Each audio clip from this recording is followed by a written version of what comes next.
you're sad, and probably in your 30s or early 40s, because you started supporting United in the 90s when they won. That's why you started following them even though you live closer to Paris than Old Trafford. You're a glory hunter, and that's why you sing this song.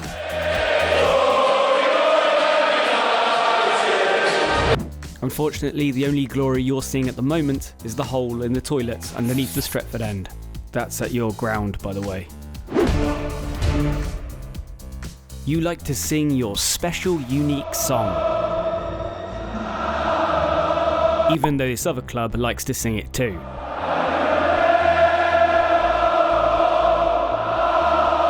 You're probably from the city, or you're in your late 40s onwards, because when you were a kid, this team used to win everything. You're also a glory hunter, but because no one can remember the days of your glory, you can get away with it. You have one of the worst chants in football, but you sing it loud, because people from Liverpool are loud. I'm a Scouser. We don't get knocked out.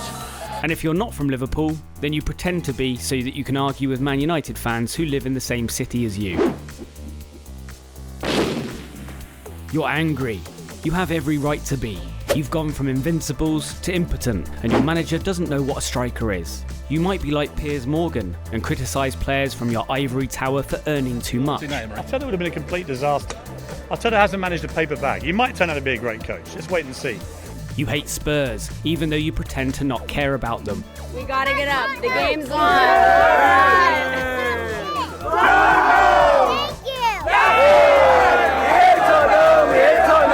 And you're determined to play football the Arsenal way, which as of now means almost winning something.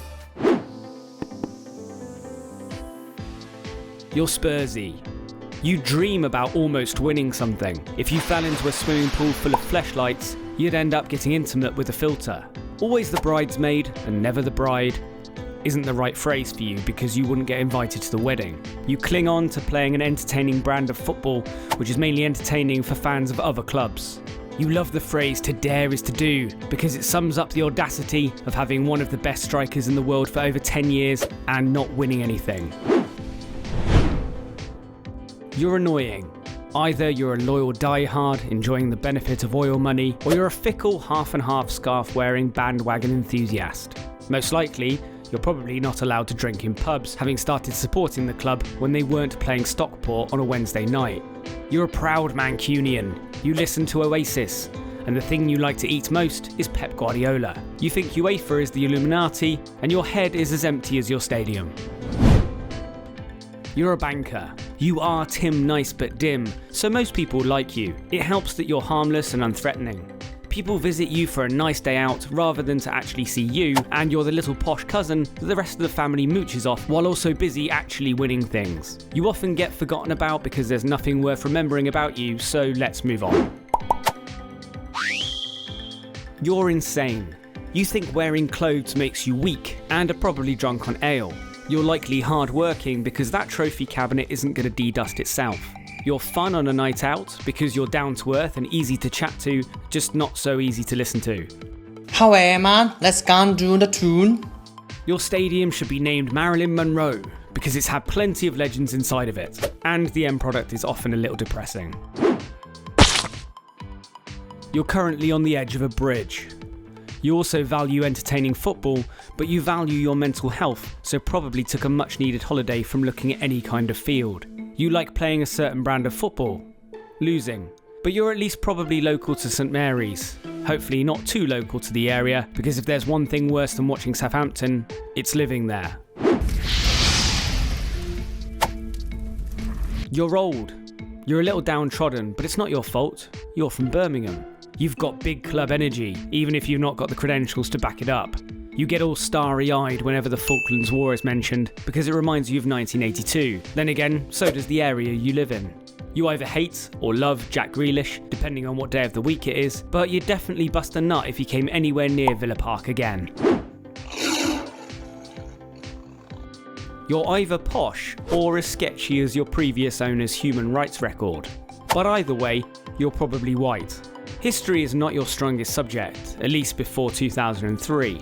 You'd probably be at home in the US because you love sacking people. You'd also be at home in Dubai because you love wasting money on stuff you don't need. You're made in Chelsea, which means you're a spoilt little rich kid who should know better. You're forever blowing bubbles, whatever that means. You feel at home at a children's birthday party, and not because you've probably fathered enough children for a football team. You've got delusions of grandeur, because even when you're overachieving, you're still not happy. This might explain why you go around hitting people while there's a game of football going on. Never satisfied, you're the high-maintenance girlfriend of football, but one that eats her pie and mash behind the bins. You've avoided oblivion more than someone with a phobia of roller coasters. You're the fuck-up that always says on New Year's Eve that this year is the one where you'll get your life together, except you don't. And your relatives across the park have got it all sussed out, while you struggle to make ends meet at the end of the month. You protest that you don't care about those cousins that have got their life together, yet you're constantly checking in on them on social media, hoping that they stoop to your level. You're 70 years old, enjoying a lovely retirement by the seaside. For your whole life you've been overshadowed by neighbours who aren't even that great themselves. But now you get to have the last laugh as you kick back on your pension and your season ticket, which makes up about 20% of the ground. You're the perpetual underdog that never gets the credit they deserve, because not so long ago you were homeless without a pot to piss in. Sometimes you use that to your advantage and now piss all over fans when they least suspect it. You're hungry, since you've been dining off a league win from about 10 years ago. You've also been spoiled, getting accustomed to big wins out of nowhere despite being based in the middle of nowhere. Because of this, you think you deserve better. You took a couple of trips to Europe and think you're a Renaissance man. But the only thing you have in common with the Renaissance, however, is a fat lady present. For you, she's singing on your years of success. You live in a Portuguese province in the Midlands. You also live in a limbo between the Premier League and the Championship called Wolverhampton, a place actually worse than limbo. You visit a fortress when you watch football, but one that visitors want to exit from rather than invade. You've got a chip on your shoulder when it comes to VAR, but that's not a bad thing when your diet is exclusively chips. You're fully aware that you were one of English football's OGs, but not as aware that you should have probably won more stuff. You shag your sister, and you're Ed Sheeran. You're a hipster, student, or digital nomad wanker from London. Maybe all three.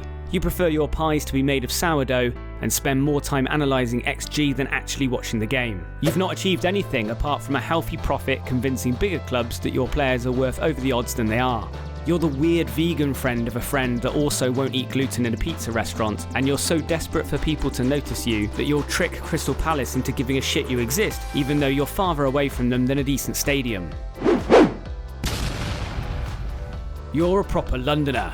Loud, disgusting, obnoxious. You're proud of living in a dump and pissing outside, calling it the real London. Well, that part's true.